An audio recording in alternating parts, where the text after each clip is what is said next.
कार्तिक माहत्म्य में अध्याय 4। नारद जी स्वयं परम ज्ञानी थे। आप ब्रह्मा जी से ये सभी प्रश्न हम संसारी प्राणियों की भलाई के लिए कर रहे थे। अतः अब उन्होंने ब्रह्मा जी से पूछा, हे पितामह, अब आप कार्तिक मास में जो दीप दान किया जाता है उसका माहात्म्य सुनाने की कृपा कीजिए।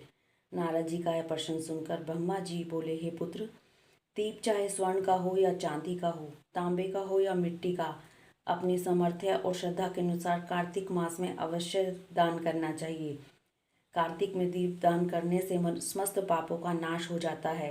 दीपक भगवान की मूर्ति के आगे, तुलसी के समीप, ब्राह्मण के घर या वन में, वृक्ष के नीचे अथवा गौशाला या धर्मशाला के आले में संध्या को जलाया जाता है। दीपक घी का जलाएं अथवा तेल का, परंतु उसे पूरे मास तक जलाएं। ब्राह्मण के घर दीपक जलाने से अग्निष्ट ओम यज्ञ का फल प्राप्त होता है। जो ऊंचे स्थान अथवा स्तंभ पर दीप जलाते हैं उनके धन की वृद्धि होती है और वैकुंठ निवास मिलता है।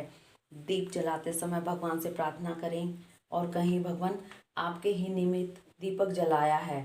कार्तिक में मथुरा, माघ में प्रयाग, वैशाख में हरिद्वार में स्नान तथा निवास करे तो यह अत्यंत ही उत्तम है। जब सूर्य तुला, मकर अथवा मेष राशि में हो उस समय किए जाने वाले नियम, व्रत, पूजा व दान बहुत उत्तम फल देते हैं।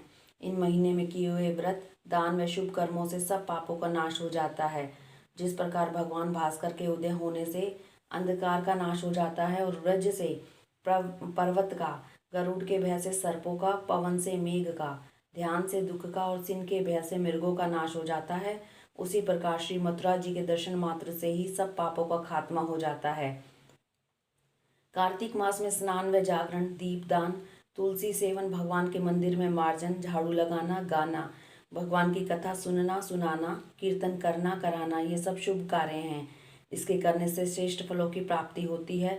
पूर्व जन्म के पापों को नष्ट करने के लिए भी कुछ न कुछ व्रत, दान, भजन, पूजन आदि करना अति उत्तम है। ब्रह्मा जी के मुख से पूर्व जन्म के पाप शब्द सुनकर नारद जी ने पूछा, हे विधाता, पूर्व जन्म के पाप किस प्रकार जाने जा सकते हैं? यह सुनने की इच्छा है, सो आप कृपा करके सुना दीजिए। ब्रह्मा जी बोले, हे पुत्र, पूर्व जन्म का ब्रह्म हत्यारा, क्षय रोगी और पर स्त्री गमन करने वाला कोढ़ी बनता है।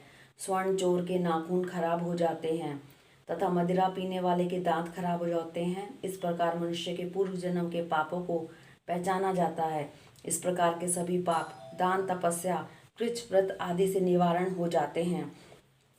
ब्रह्मा जी ने आगे कहा, अब हम कुछ व्रत आदि बतलाते हैं।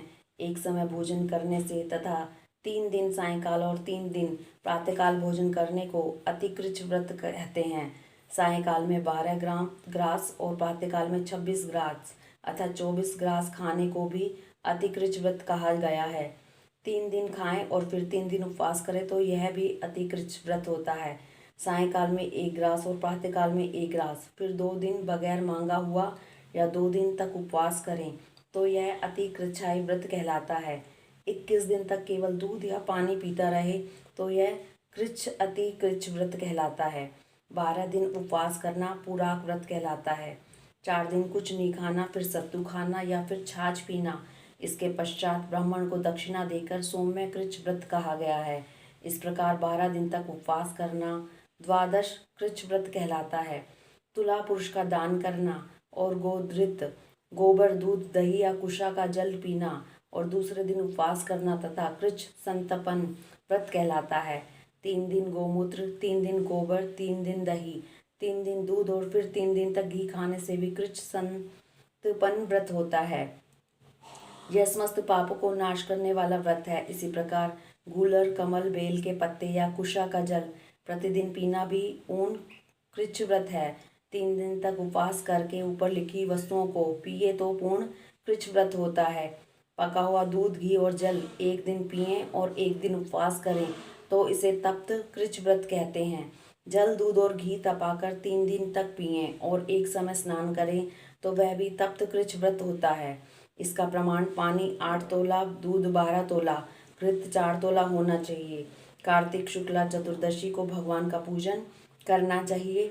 उस रात्रि को उपवास रखकर और कमर तक जल में खड़े रहकर रात्रि भर भजन करने को जल कृच्छ व्रत कहा गया है। जो इस व्रत को करता है वह वैकुंठ को प्राप्त कर लेता है। कार्तिक सुदी सप्तमी को घी खाकर फिर एकादशी को उपवास पैतामह कृच व्रत कहा गया है। यह पैतामह कृच व्रत करके दिन में भगवान श्री कृष्ण चंद्र का पूजन करे तो करने वाला 3 लोकों में पवित्र होकर वैकुंठ को प्राप्त कर लेता है। कार्तिक सुदी छठ से 3 दिन तक उपवास करने से महेंद्र कृच व्रत हो जाता है। इसे करके मनुष्य दुर्लभ वैकुंठ में वास करता है। 3 दिन अन्न भक्षण करने और 3 दिन उपवास करने से पत्र पंचक व्रत हो जाता है। इसे वैष्णव कृच व्रत कहते हैं। यदि एकम से पंचमी तक केवल दही खाएं फिर एकादशी या द्वादशी को भगवान का पूजन करें तो उसे परम कृच व्रत कहा गया है। इसके करने से श्वेत द्वीप में वास मिलता है। जो शुक्ल पक्ष की एकम से प्रतिदिन एक ग्रास कम करता है तथा अमावस्या को कुछ नहीं खाता तो यह चंद्रायण व्रत कहलाता है।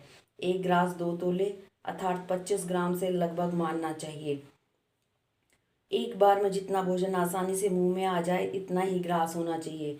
कृष्ण पक्ष के आदि में 14 को 5 ग्रास और फिर प्रतिदिन एक ग्रास बढ़ाकर एक पक्ष में 240 ग्रास पूरे सप्ताह करने चाहिए।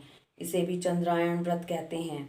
2 सप्ताह गाय के चारों स्तनों का दूध पिएं, फिर 7 दिन तक 2 स्तनों का दूध और फिर 6 दिन तक 1 स्तन का दूध पिएं।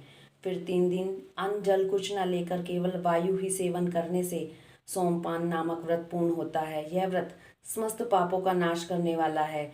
गेहूं तथा चावल की कांजी, दही, दूध, घी, जल और पंचगव्य तथा निम्नलिखित सब चीजें नियम पूर्वक कार्तिक मास में खाने से तो साप्ताहिक कृच व्रत हो जाता है। इस व्रत को करने वाले को भी विष्णु लोक की प्राप्ति हो जाती है। बेल, पलाश, गूलर का काढ़ा, गर्म दूध पीकर एकादशी व्रत करने वाला द्वादशी को पारण करे तो निश्चय ही वैकुंठ में स्थान प्राप्त करता है। जो व्यक्ति कार्तिक सुदी सप्तमी, अष्टमी, नवमी और दशमी को जल कमल खाए फिर एकादशी को उपवास करे और यह लक्ष्मी व्रत कहलाता है। इस लक्ष्मी व्रत को करने से लक्ष्मी जी कृपालु बनी रहती है और अंत में उन्हें भगवान विष्णु के वैकुंठ लोक में वास मिलता है। प्रातःकाल में 4 ग्रास और सायंकाल न खाने से शिशु चंद्रायण व्रत होता है। कार्तिक सुदी 14 के ब्रह्मकूच व्रत में गौरी का पूजन करना चाहिए। इसकी विधि इस प्रकार है। गोमूत्र, गोबर, दूध, दही, घृत और कुशा का जल लेकर इन सबको मिलाकर पंचगव्य बनाएं।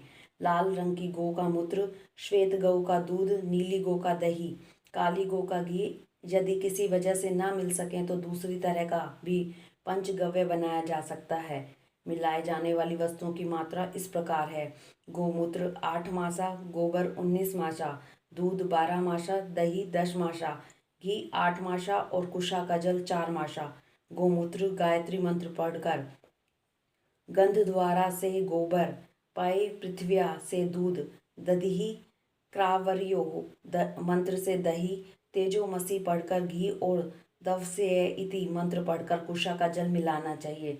इसको कुशा के पत्रों में रखकर विधिवत हवन करें। वेद के इन मंत्रों से आहुति देनी चाहिए। इरावती इदम विष्णु विक्रमे शर्वती मंस्तो शवती, इन मंत्रों से आहुति देकर बचा हुआ पंचगव्य पान करना चाहिए। या पलाश के पात्र में या स्वर्ण अथवा चांदी के पात्र में पान करना चाहिए। 1 दिन तथा रात्रि उपवास करें, साथ ही भगवान का स्मरण करें। यदि स्त्री व्रत करे तो अपने पति की दीर्घ आयु की कामना भी करे। आंवला या तुलसी का पूजन करना चाहिए। व्रत समाप्ति के निमित्त ब्राह्मण को गोदान करना चाहिए। इन व्रत को करने से व्रत करने वाला भगवान का प्रिय पात्र तो बनता ही है, इस लोक में सभी सुख और ऐश्वर्य भोग कर अंत में मोक्ष को भी प्राप्त करता है। इति 4th अध्याय समाप्तम। हरि ओम तत्सत।